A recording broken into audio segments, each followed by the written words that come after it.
आज सकाळी छान अशी देवपूजा करून घेतली. त्याच्यानंतर रात्री साबुदाणा मी भिजत घातला होता. त्याची मला खिचडी बनवायची होती. पण लक्षात आलं की शेंगदाण्याचं कूट संपलं. त्याच्यामुळे इथे मी शेंगदाणे भाजून घेतले अगोदर. त्याच्यानंतर मग छान अशी साबुदाण्याची खिचडी बनवून घेतली.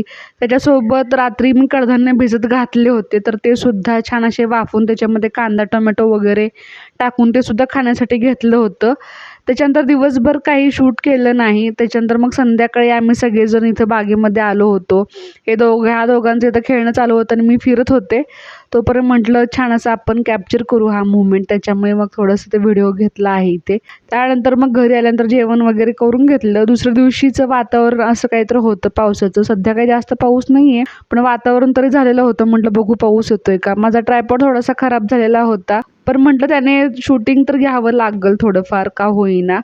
आणि आज रविवार होता आणि मंथनला सुट्टी होतीच. त्याच्यामुळे तो निवांत झोपला होता. मग त्याला इथं मी उठवत होते हाक मारून, पण तो काही लवकर उठत नव्हता. आज दळण करायचं होतं मला, बरंचसं दळण शिल्लक नव्हतं. त्याच्यामुळे अगोदर सगळा स्वयंपाक वगैरे उरकून घेतला होता आणि मग इथं निवांत दळण करत बसले होते. तोपर्यंत हा उठला आणि याची दंगामस्ती सुरू होती. आमच्या दोघांची चांगलीच दंगामस्ती सुरू असते. त्याच्यानंतर मग आम्ही दोघांनी मिळून छान असं जेवण करून घेतलं आणि मग थोडाफार पाऊस पडला आणि मग पाऊस पडल्यानंतर छान वाटत होतं.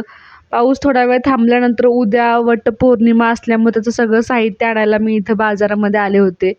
म्हटलं संध्याकाळी परत गर्दी होईल, जास्त गर्दीत नको चला. त्याच्यामुळे दुपारीच आले आणि मग जे साहित्य लागणार होतं ते सगळं साहित्य घेतलं. साहित्य घेऊन घरी आलो तर आमच्या अपार्टमेंटमध्ये मंथन लपून बसलं, तर त्याला मी शोधत होते, तर तो काही लवकर समोर येत नव्हता.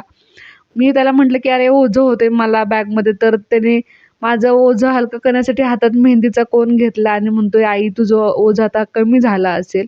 असा हा खोडकर आहे. पूजेचं सगळं साहित्य इथं एकत्र ठेवलं जेणेकरून त्या गडबड व्हायला नको म्हणून. कसा वाटला मिनी व्लॉग नक्की सांगा. Bye bye.